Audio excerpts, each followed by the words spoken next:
দূরের এক বনে বাস করত এক টুনি পাখি। তার ছিল দুই মেয়ে, টুম্পা আর টুসি। এ বনে সব পাখিরা অনেক মিলেমিশে বাস করত। তারা সবাই একে অপরের বিপদে এসে সাহায্য করত। টুনি বেশ বুদ্ধিমতী ছিল। বুদ্ধি আর সাহসের জন্য বনের অনেক পাখি তাকে অনেক সম্মান করে। হঠাৎ একদিন বনে অনেক বৃষ্টি শুরু হয়।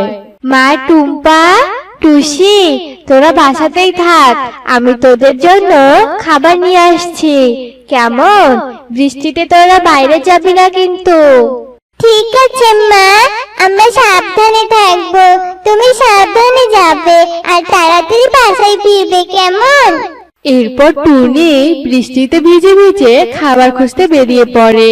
এদিকে বাসায় তার ছানারা বলে, বোন, জানালার পাশে কি করছিস তুই? এদিকে আয়, বৃষ্টিতে ভিজে যাবি তো।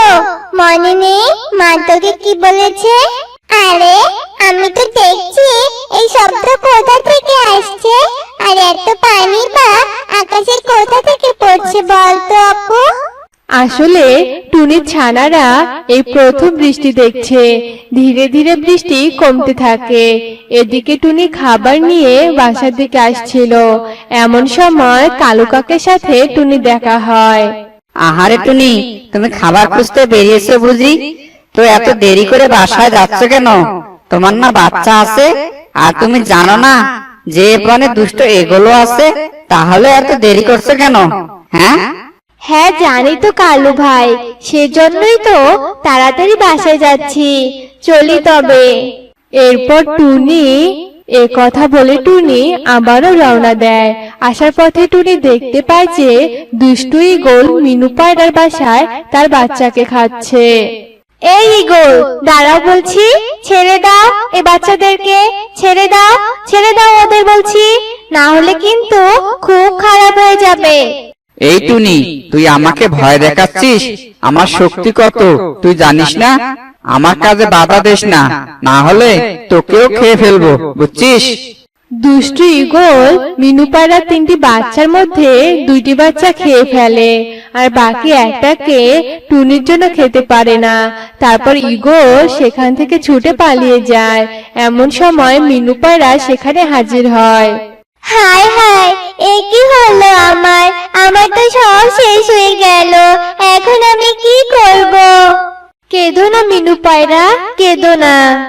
তারপর টুনি মিনু পায়রাকে ঈগলের কথা বলে। দুষ্টু ঈগল এভাবেই তার শক্তির জোরে বনে সব পাখিদের ছানাকে খেয়ে ফেলছে। দিনে দিনে তার দুষ্টুমির পরিমাণ বেড়ে যায়। একদিন বনে সবাই মিলে সভার আয়োজন করে। সব পাখিরাই আসে সেই আয়োজনে। এই এগোল তো আমাদের সবার সন্তানকে খেয়ে নিঃস্ব করে দিচ্ছে। এভাবে এগোল যদি সন্তানকে খেয়ে ফেলে, আমরা সারা জীবন নিঃসন্তান হয়ে থাকবো। আর এগোলের যা শক্তি, তাতে বনে কোনো পাখি তার সাথে পেরে উঠতে পারবে না। তুমি ঠিক বলেছো কালু ভাই, আমার ছানাকে ওই শয়তান ঈগল খেয়ে ফেলেছে। আমি ওকে ছাড়বো না, শেষ করে দিব আমি। সবাই শান্ত হও। যদি আমরা কোনো ভুল সিদ্ধান্ত নেই, তাহলে তো আমরা ঈগলের পেটে যাব। আর শোনো সবাই, আমি ঈগলকে শাস্তি দেওয়ার দায়িত্ব নিলাম। টুনিকে সবাই বিশ্বাস করে, কারণ টুনি ছোট হলেও ওর বুদ্ধি বেশি। এভাবেই বেশ কয়েকদিন কেটে যায়। হঠাৎ আবারও একদিন বৃষ্টি শুরু হয়, আর টুনি তার বাচ্চাদের বাসায় রেখে খাবার নিতে যায়। যতই সময় হয় ততই বৃষ্টি বাড়তে থাকে। সন্ধ্যার কিছুক্ষণ আগে টুনি বাসার দিকে রওনা দেয়। আমি তো বৃষ্টিতে আর উঠতে পারছি না, খুব কষ্ট হচ্ছে আমার। আর থামলেও যে চলবে না, বাসায় আমার ছানারা যে একাই আছে। হে আল্লাহ, তুমি আমার ছানাদের কোনো ক্ষতি হতে দিও না। এসব ভাবতে ভাবতে টুনি অন্য এক ঈগলের গুহায় এসে ঢোকে। আহারে আহারে, এ তো দেখছি শিকারী নিজেই আমার কাছে এসেছে। এই বৃষ্টিতে টুনিকে খেয়ে আমি আমার পেটের ক্ষুধা নিবারণ করব। আশেপাশে টুনি তো আছেই, তুমি তো নিজেই আমার খাবার হয়ে এসেছো। ঈগলের এসব কথা শুনে টুনি ভীষণ ভয় পেয়ে যায়। আমি বাসায় যাচ্ছি। তোর আর বাসায় যাওয়া হবে না, আমি তোকে খাবো এখন, বুঝছিস? ঈগলের এসব কথা শুনে টুনি মনে মনে একটা বুদ্ধি বের করে ঈগলকে বোকা বানানোর জন্য।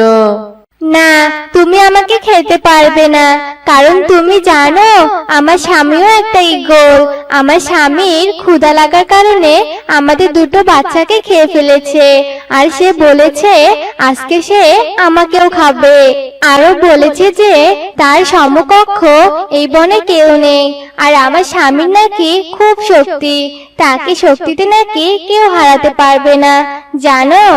আর তার শিকারে যে বাধা দিবে তাকেও সে মেরে ফেলবে। টুনির মুখে এসব কথা শুনে ঈগল ভীষণ রেগে যায় আর এসব বিশ্বাস করে। শোন, আমি অত কিছু জানি না। আমি তোকেও খাবো, তোর স্বামীকেও খাবো। আমার খাবারে আমি কাউকেও ভাগ বসাতে দিব না, শুনেছিস তুই? ঠিক আছে, আমাকে খাবে তো, কিন্তু এখন না। যদি আমার স্বামীর সাথে লড়াইয়ে জিততে পারো তবেই তুমি আমাকে খেও, না জিতলে কিন্তু আমার স্বামী আমাকে খাবে। রাজি থাকলে চলো, না হলে আমি ভাববো তুমি একটা ভীতু। ওহো, ওসব কথা? তবে চল চল, আমি এক্ষুনি যাব। এসব বলে টুনি আর ঈগল চলে যায় সেই দুষ্টু ঈগলের বাসায়। টুনি বোকা ঈগলকে বলতে থাকে, শোনো, তুমি এখানেই থাকো, বুঝেছো? আমি ওর সঙ্গে কথা বলে আসছি, আর ও যখন আমাকে খেতে যাবে তখনই তুমি ওখানে চলে আসবে। এ বলে টুনি আগে চলে যায়। আর এক পর্যায়ে ঈগল টুনিকে খেতে চাইলে বোকা ঈগল সেখানে চলে আসে আর বলতে থাকে, এই ঈগল, এটা আমার খাবার, ওকে আমি খাবো, তুই কিছুতেই খাবি না। এই কে রে তুই? আর এখানে কি করিস? হ্যাঁ, আমার খাবারে ভাগ আমি কাউকে দেই না, বুঝছিস? টুনি আমার শিকার। না, এটা কিছুতেই হতে পারে না, টুনি আমার শিকার, বুঝেছিস? এভাবে দুই ঈগল তর্ক করতে করতে এক পর্যায়ে তারা লড়াই শুরু করে দেয়।